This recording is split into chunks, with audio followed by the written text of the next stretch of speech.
ao consumidor final é que o apartamento pronto, como esse seu apartamento que está pronto, sempre reflete melhor a tendência do mercado.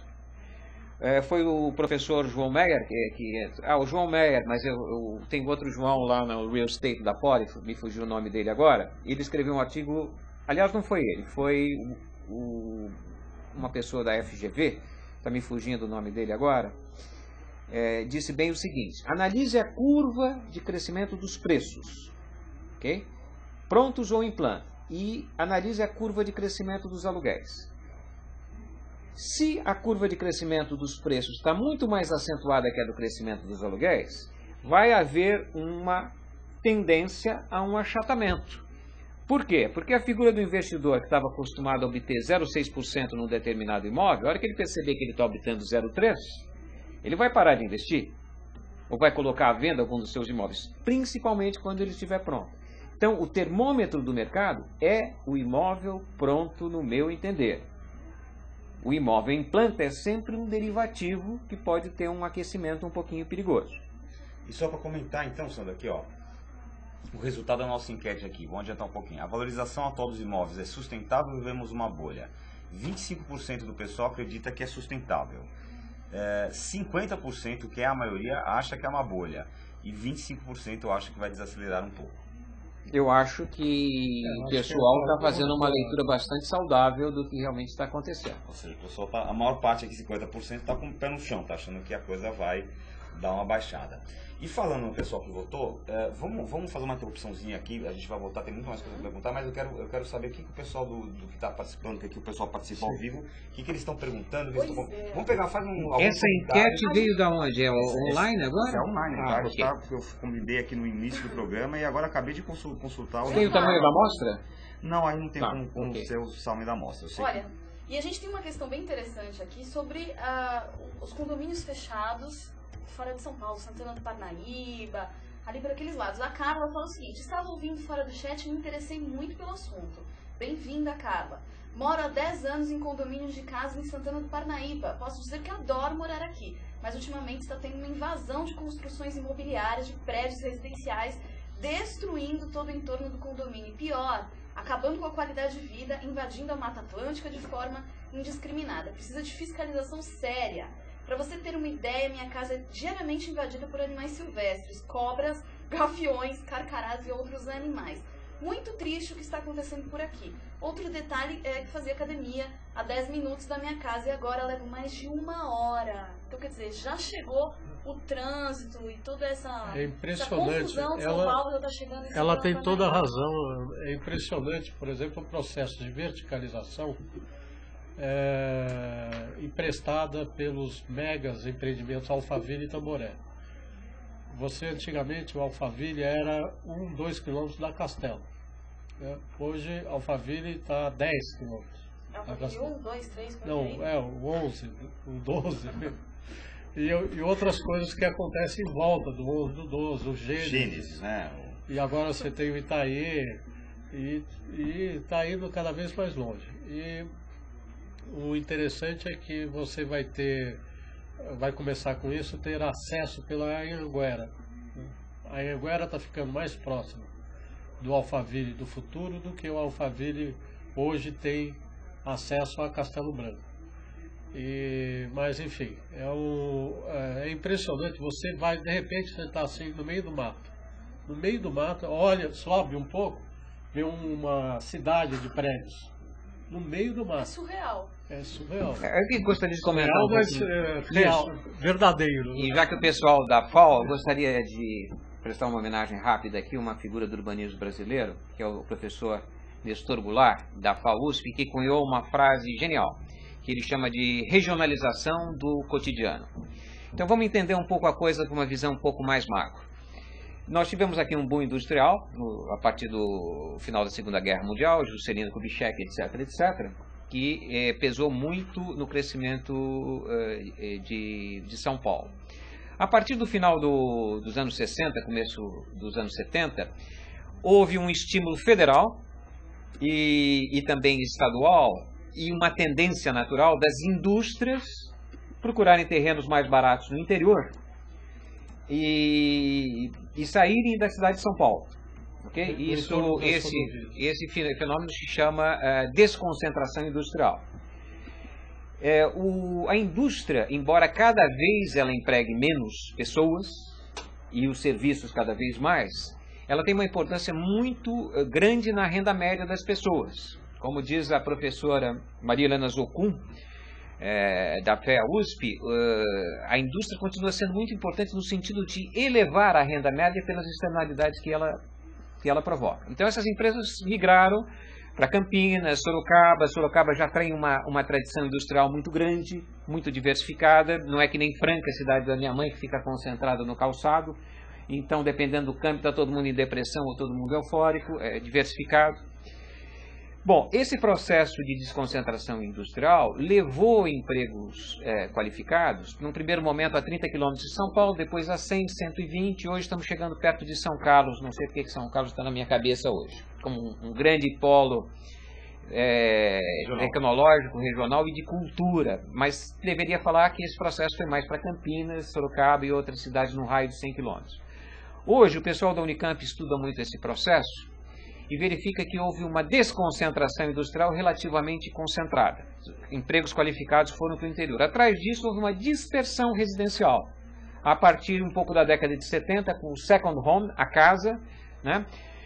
Eu me lembro que um empresário da família Lufthansa, no começo da década de 70, disse, quando tinha uma venda muito grande, vamos embora para Passargada e outros empreendimentos, falou, qual é o seu marketing? Alguém perguntou para ele.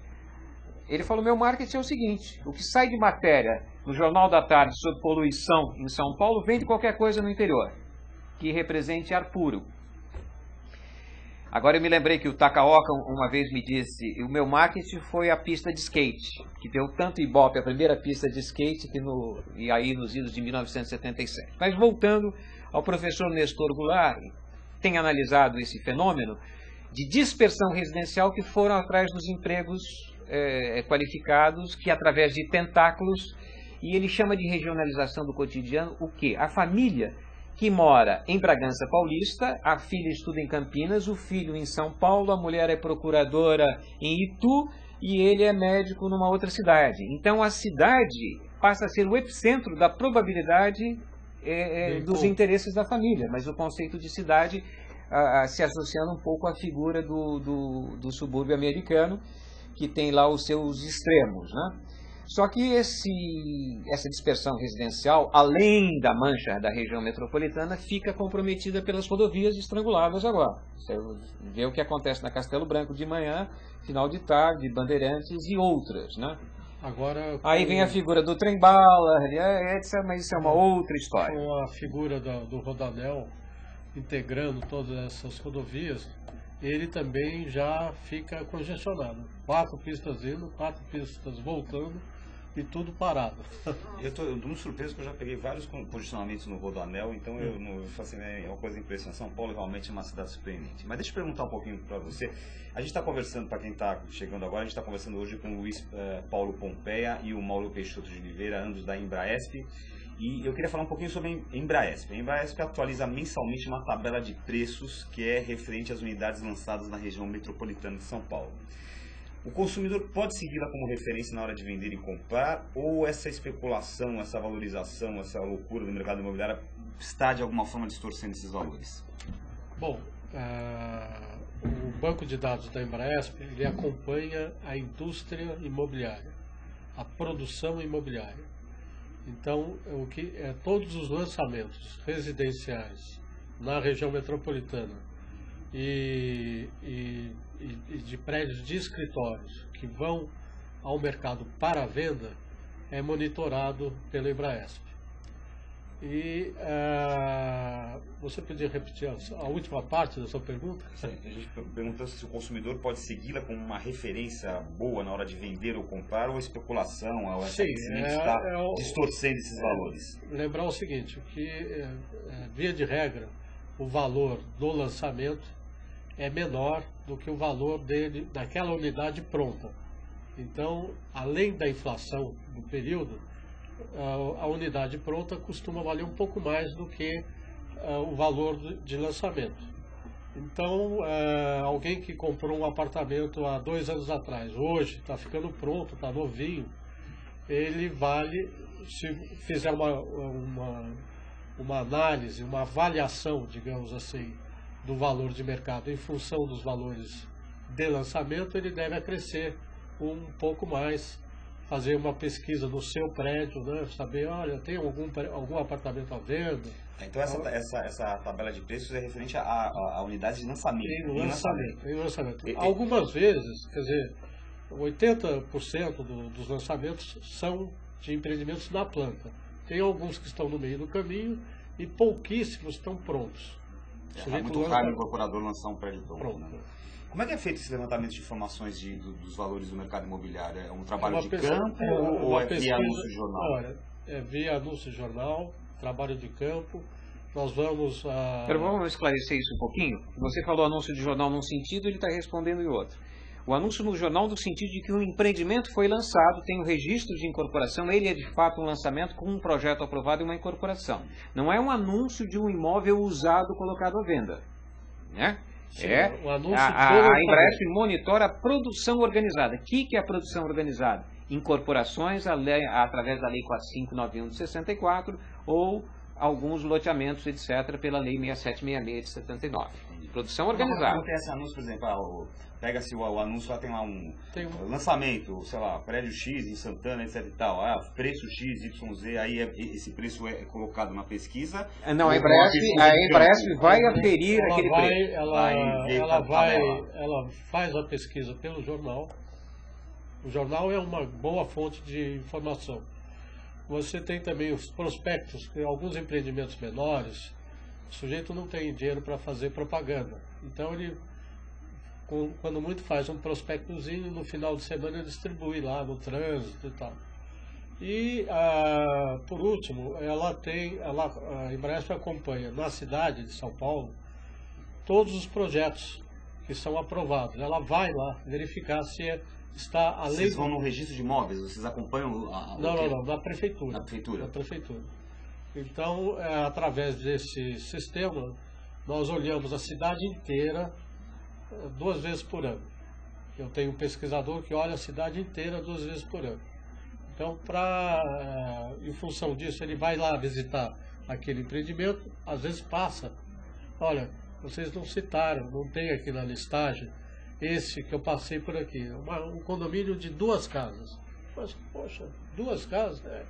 E qual foi o anúncio dele? Nenhum. O sujeito só colocou, vende-se, a plaquinha lá, e o pesquisador passou, viu, fotografou, e essa fotografia deu origem à pesquisa. Né? E pode condomínio de 2 casas? Pode. Tem que ter pelo menos 2 para ser um condomínio. Aí tem algumas outras regras. E aí acho que essa outra pergunta que eu queria fazer para você tem um pouco a ver com isso, né? Que é o quanto que as pequenas e médias construtoras impactam no mercado comparando com as grandes de destaque nacional. Essa é uma pergunta muito apropriada, porque as pessoas, de um modo geral, imaginam que os grandes respondem por 70%, 80% do mercado. Não é verdade. Todos os grandes juntos próximo a 35% do mercado. O resto é pulverizado. Em São Paulo? Em São Paulo. Então, provavelmente lá fora, isso deve ser mais pulverizado ainda. Na verdade, eu imagino, inclusive, não sei se vocês devem saber melhor do que eu, que a autoconstrução, na verdade, é o que deve dominar o mercado, no fundo, né? O camarada que pega e constrói sua própria casa. É o que nós chamamos de mercado pulverizado, porque pode ser autoconstrução, mas também pode ser um engenheiro que compra um terreno, desdobra, aproveitando a frente para o logrador em 4 lotes menores, ou antes de